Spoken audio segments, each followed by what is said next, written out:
I got Chadwick and Rippin here. Chadwick from the film HBCU, Confederacy, Confederate Monuments, Heritage or Hatred, and then Rippin, you're here for the short documentary Seva. It's really interesting. Like, it made like a dope double feature or double short or whatever. Like, there's a lot of similar themes that kind of work in congruence, and then for very different, not very different, but for different American communities. But it's just fascinating how they work together.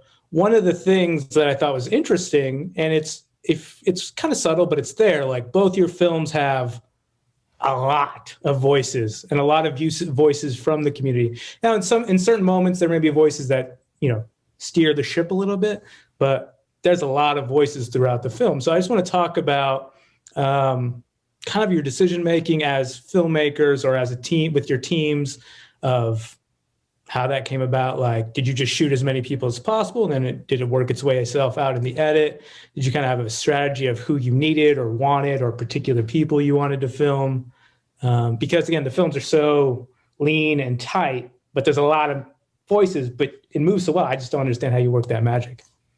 It was like taking this beast of this concept of otherism, and how do you really explain all of those things that are going on when people don't know about you, they don't know what your community is, what your service is. So it felt like, for me, this movie was about having those different voices, first to explain kind of, who we are, what we're doing, what that fundamental is, and why it's at conflict with people who don't have space for us in this country.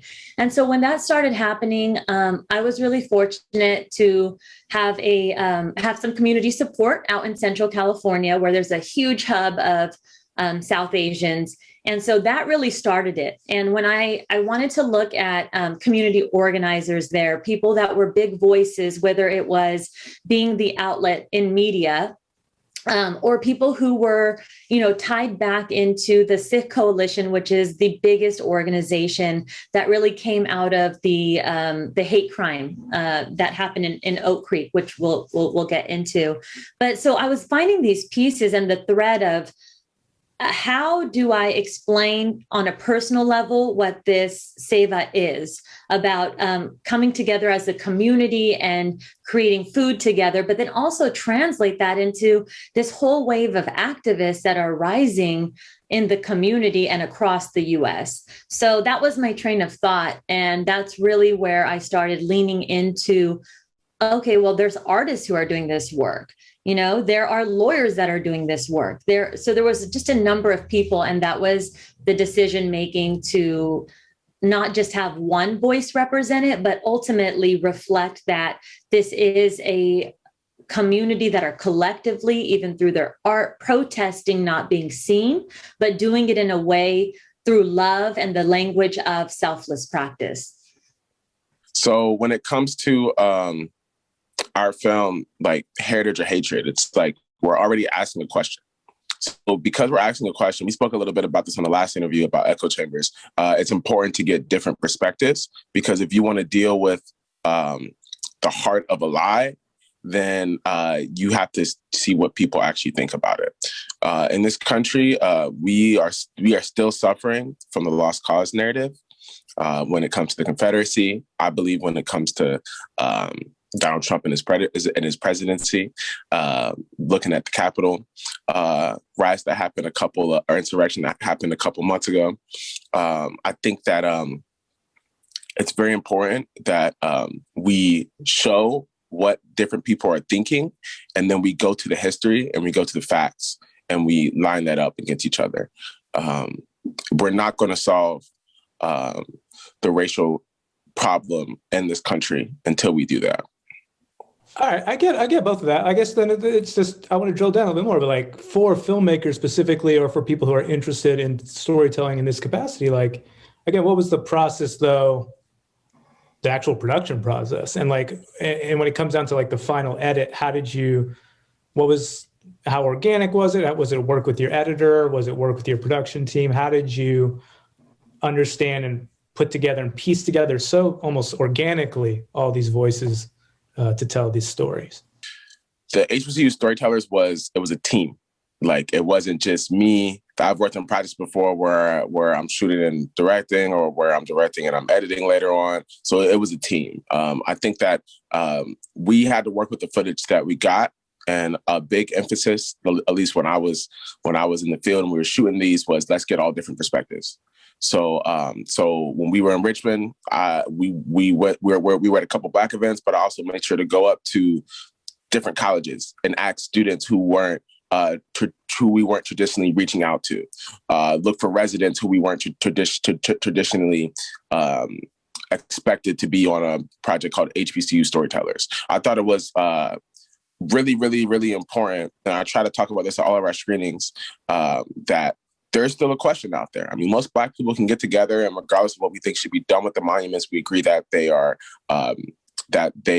put up for terrorism, and that they inflict terror.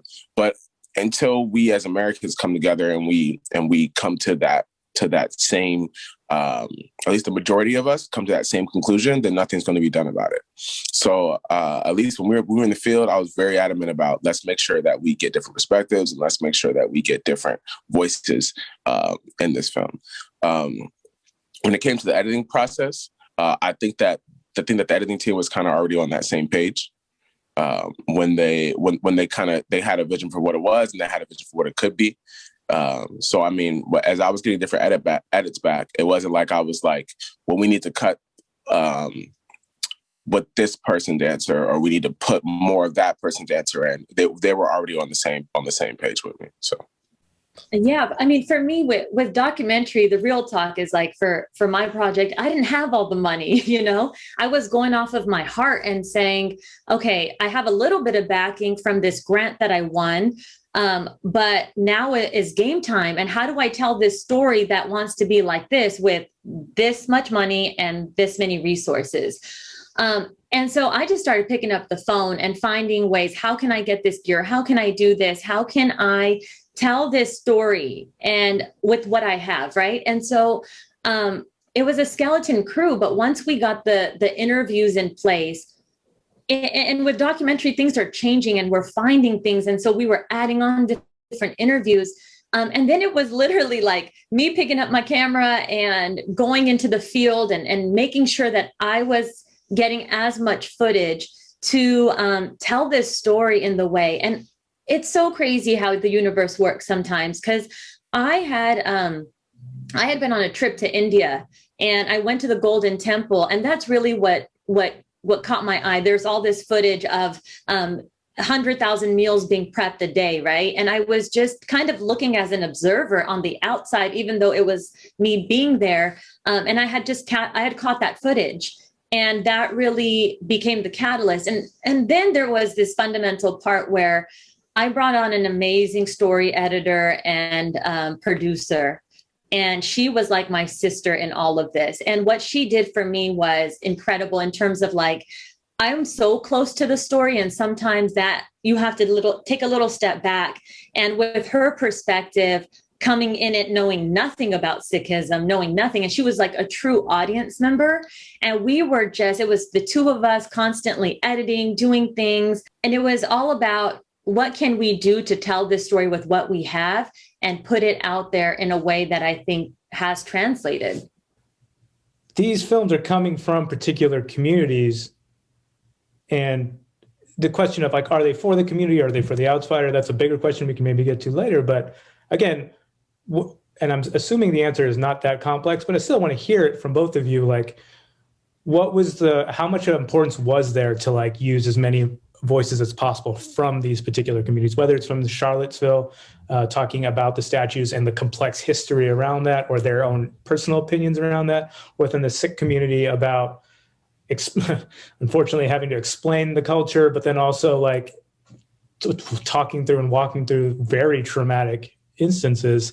How important was that, and how much weight did you put that on having a wide view of variety of voices from that community, those communities, excuse me?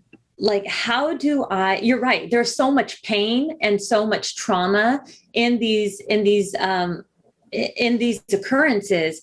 And so for me, it was like, I want to find people, and it is a tightrope, right? It was what you're saying is like, I was making this movie about something that I cared about. And I was so frustrated. It was a call to action for me. Like maybe Chadwick, for you, you know, those moments of pain where you're trying to use your camera as a shield. And for me, when August 5th happened, it changed everything. I remember exactly where I was. It was the second time I felt that way, because when 9/11 happened, I was like, oh my God, being brown and having to protect my family in different ways, and people not knowing who we are, or that we look a certain way. So therefore, only if you're wearing a turban, only you can be that kind of person or that, you know? And so for me, I wanted to your point, show people that are Punjabi, are Sikh, don't look the same. And it was so important to me that, you know, that was really represented, but also people who were speaking to, like with the founder of this Jakara movement, really just well-studied scholars who have been able to bridge the history and really understand the history and how that's translated, and also show up for different communities, you know, because that was important to me. So even with the Sikh Coalition and all these figures that we got and that were practicing Seva in their ways, how were they doing it? And for all different communities. Well, and Chadwick, I'm going to throw it to you in a second, but I think it's so, I don't want to speak for all of us or for all POCs, but like, it can be exhausting, right? Like, I got to explain myself to you. I got to explain my culture that I've been potentially judged for or hurt for or whatever. And I got to be like, do all the work and emotional. Yeah, it's taxing. But it's, when you're making a film from a particular community, from a community that is your community or that you're very sensitive and empathetic towards, like, you want to be as thoughtful and as inclusive as possible, but you also want to like understand how to best do that. And there could be a little bit of pressure there. So hence the nature of the question. So I'll just throw it back to you, Chad. I mean, how important was that? And kind of what would you tell filmmakers who are interested in making community-based films, like to be like, to drill down, to be a part of that community, to hear the community? Because you, in a sense, your team came from, I don't want to speak too much, but like assumptions, but you came from outside of Charlottesville into Charlottesville. And instead of like you, the filmmakers telling the story, you allowed the community to tell the story. I think when it came to Charlottesville specifically, so I didn't go to HBCU. I was a mentor within the Nate Parker Foundation, and I lived in Virginia, so they had me work on this project. I went to a very conservative university. I went to Liberty University. And yeah, so as Charlottesville is happening... Oh, man, sorry. As Charlottesville is happening, I'm in Lynchburg. I worked at the Cigar Lounge at the time, part-time, and it's on the news, and everybody is like, these guys are crazy, and why are they even fighting against the monuments? I'm hearing all this stuff. But the thing is, like, I'm terrified because, like I mentioned in the last interview, my brother is the BSA president at UVA, and I know he's in the middle of everything that's going on. So at the same time, I'm like dipping out of work, checking on what's going on. And the months that ensued afterwards, I found out that one of my regular customers was there on the other side of it. And we had a lot of discussions. And what I started to see was that there's a lot of, and the other part I didn't tell about the story is that the day before that happened, I was visiting Charlottesville, and it felt very eerie. It felt like the people of the city, they knew something was coming. They didn't know quite what was coming, but they were closing down businesses the day before. Like, it just felt really eerie. So this is a story that had many different sides. And the news media had already told the side about Heather Heyer dying. They already told the side about the terror that was inflicted. They already told the tiki torches. And I think that we understood that. And I think that if we wanted to get people who were on the other side of this story, on the other side of this conversation, to see it from our perspective, that we had to tell in a different way. I think that people get tired of seeing themselves demonized. So when it comes to white supremacy, when it comes to some of the Unite the Right people that were involved in that, from some of my conversations with one of my regular customers, I've realized that people get tired, they check out. And I'm not saying that they shouldn't be demonized, because what they're doing is, what a lot of things that they're doing is wrong. But I'm saying that a lot of times they brought into this lost cause narrative where they don't understand the history behind why they're doing what they're doing. So when it came to centering the story around Zion Bryant and West Bellamy, it made sense, because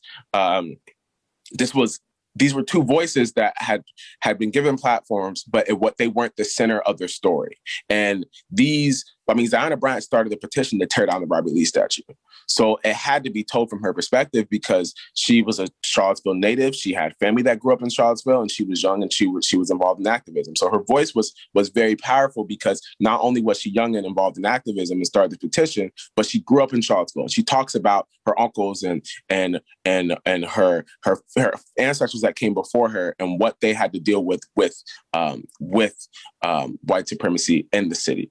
We get West Bellamy. He talks about the history of the park and how he tried to throw a fundraiser at the park, and he didn't even realize that this park had this racial history. So I think that we had told the Tiki Torch story that had already been told, and I think that what was very important, and I think that what was going to help people to see the city as not other, but something that could be their small town Virginia city, was talking to the residents of that city and talking to the leaders in that community and letting them frame the story. Because everybody has a different perspective, regardless of where you're coming in from, but letting them frame the story and making the story about them and what they were able to do for the community, rather than the terror that came from outside the community and was inflicted upon the community.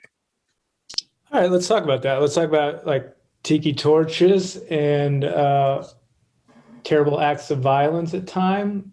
This is hard. It's hard as a filmmaker, and as we're talking about, it can be explicit or exceptionally hard emotional labor for POCs to do this work and have to think through so many different layers and intersections and so on and so forth. But there's a conversation happening in media and storytelling right now, how do you include past things that may be traumatic?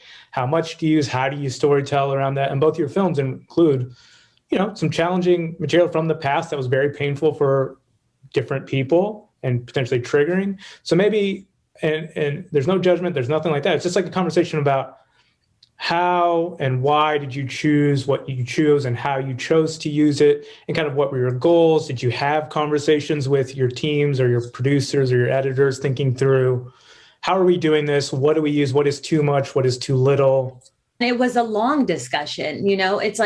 It's like finding these little pieces that have to belong in this puzzle, because we're trying to understand and also educate while we're doing it. And the thing is, handling it with even more care, because we're not, for this documentary, I wasn't in that moment experiencing it in real time. So I had experienced it from afar, but while it being a close subject to me. So there was a lot of discussion. And I think ultimately we ended up going with the audio calls that were made from inside of the temple as the neo-Nazi was coming in, and people were finding shelter in the kitchen halls. And what irony that was, that so much of this communal cooking is happening in those halls.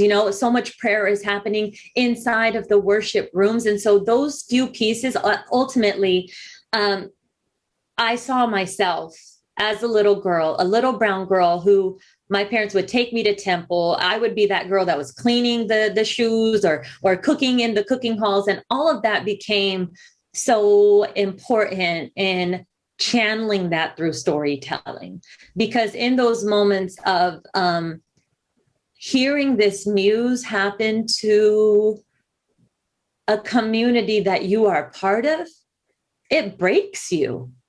It breaks you, and it broke me in a way where it's like, okay, maybe someone looking at me might not understand that I am Sikh or I'm Punjabi or I'm part of this Sikh community, but it's my responsibility to tell those people, okay, this has happened. And why are we not talking about it? And I was very angry coming out of that hate crime, because not only was this pain and this bloodshed on the carpet of that worship room, and in that temple, but no one was, we were having to call on media to pull them into Oak Creek and to say, hey, we are here. Not only is this the biggest attack against the Sikh community, but like I said before, this is the second time after 4 little girls were murdered in the Birmingham church. So why are we not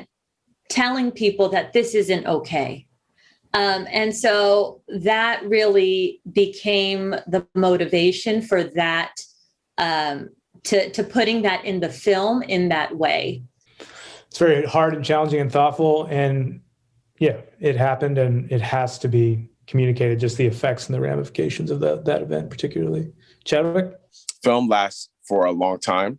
I don't want to say it forever because I don't know what's going to happen 100 years from now, but basically film lasts forever. And as people look back on on at least our film, I think that they should have some point of reference. Now people understood because they lived through it and it was contemporary. But I think that if someone looks back 50 years from now, then that they need to understand the weight or the gravity of what was being dealt with in Charlottesville. This is like the thing, like as filmmakers and as potentially young filmmakers come out, or filmmakers in general, maybe somebody's picking up later in life, like it's this question that it's unfortunate that you have to wrestle through and think through, but like, how do we tell this? How do we honest? How do we talk about history, but not reinforce hate or perpetuate violence or just re-trigger trauma, right? Not that that's necessarily always a bad thing. That actually could, again, germinate positivity, right? But it is a balancing act of such. And so with that, like, we've talked about the communities it was made for. We've talked about the challenge of the storytelling. I guess and this is going to be a broad question, so feel free to answer how you may, but like, how do you hope that these films, particular to those communities, are an act of reconciliation, an act of healing? What do you hope? How do you hope that this maybe it won't solve everything, it won't be the salve that heals all wounds, but what do you hope for the communities seeing this film will feel and encourage and have a positive effect on those communities? I think that it starts a discussion, or facilitates a discussion. So much of the issues that we're having with the Confederacy comes from a lie. It comes from the lie that comes from the lie of white supremacy. It comes from the lie that the South was noble and that they stood for heritage instead of they were about making money off of the backs of free labor. I think that these discussions need to be had. We need to understand. I grew up in Virginia on a street called Lee Jackson Circle around battlefields, and that was something that was never discussed. That's something that was never really dealt with. And I think that until we deal with the idea that the Confederacy was something that was un-American, and until we deal with the idea that the continuance of the honor and reverence for the Confederacy is misguided, then we're going to continue to deal with these issues. They're going to keep popping up. I mean, 100 years ago, we saw a bunch of racial riots in the same vein. We're seeing it now. Like it just keeps manifesting itself in different ways. Until we deal with the heart of the issue, it's just going to keep coming back. Yeah, Chadwick, I couldn't agree more with you. I think the fact that when audiences watch this film, there's been an outpour of support and people saying like, wow, I didn't know that. I didn't know that happened to that community, but hey, we have had our own experience and we're running in parallel. I mean, even with you, Chadwick, when I was watching your film, I was like, wow, we have so much that as faith communities or as communities that we are dealing with. And I think ultimately, to be seen and to be accepted as we are, and to have room in this country. Because if leaders aren't giving us room, and if previous administrations are saying you're not enough, you're not this, like we're not cultivating culture and space to exist. And so what this film has done in many ways has healed me personally, and I'm still in the process of that. But also it's created those dialogues.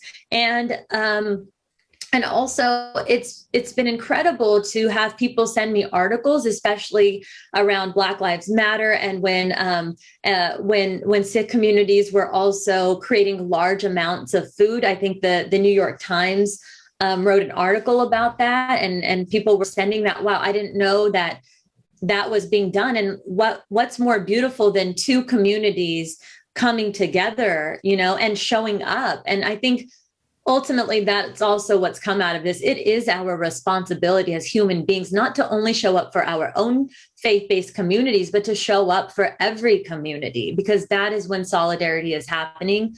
And I couldn't agree again more with Chadwick and the importance of films like this to be seen.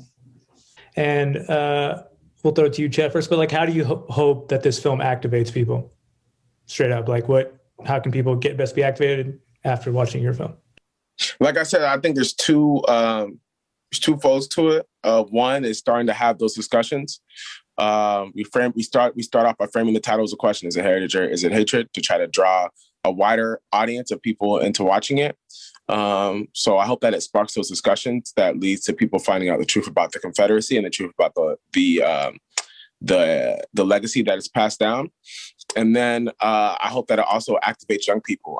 This film was made by college filmmakers.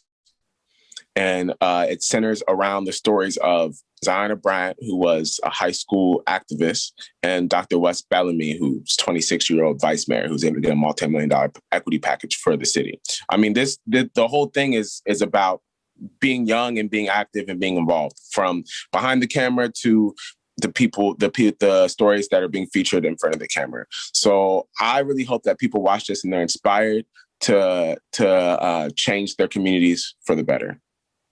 I really encourage people to wonder about each other. I think a lot of us carry a lot of biases, and sometimes we don't even notice it. And just being really active participants in fighting against injustice, and really saying if something's not okay, to take the responsibility to have that dialogue, or not only that, but take that next step and wonder about who are the leaders in our community. I remember within this last year, I've become even more active in knowing where is the community money going? Who are these institutions that are running, are the decision makers? And I think once we can start wondering who those people are, and we can start doing the grassroots movements and building power and building agency, I think that all works hand in hand. And so again, if you wonder about something, ask the question. Have the conversation and take that step. And so I continue to encourage that. Love it, y'all. I really appreciate your time. And one more thing is also serve your community. I think we're also taking so much from other people and taking so much from just the community, and we're not willing to give back as much. And so that's the biggest thing that I stress in my own life, and in film, and in just a way of being. No, I appreciate that. Americans can get very comfortable and lazy, and it can be easy to talk, and life is challenging at times. But I think that part of just being more civically engaged, getting engaged in your community, could be as simple as giving food, whatever. Find ways to be activating your community, and it'll be incredibly rewarding, and it'll also lead you on a journey of incredible fulfillment and questions, right? Like we're talking about. Chad, thanks for your time. I know you got to hop. I appreciate you. Appreciate your film. Thank you so much for participating. Good luck with everything. Thank you guys for having me. Thank you for your time. So nice to meet you, Chadwick. Pleasure to meet you too. Wait, can we take a group shot before you leave? No. I'm that person. Okay, smile on 3. 1, 2, and 3. I mostly do it to annoy people, and it seems to work. But you know what? Very well all annoying. in good love, cool. In good love and service. All right, bye guys. Thanks.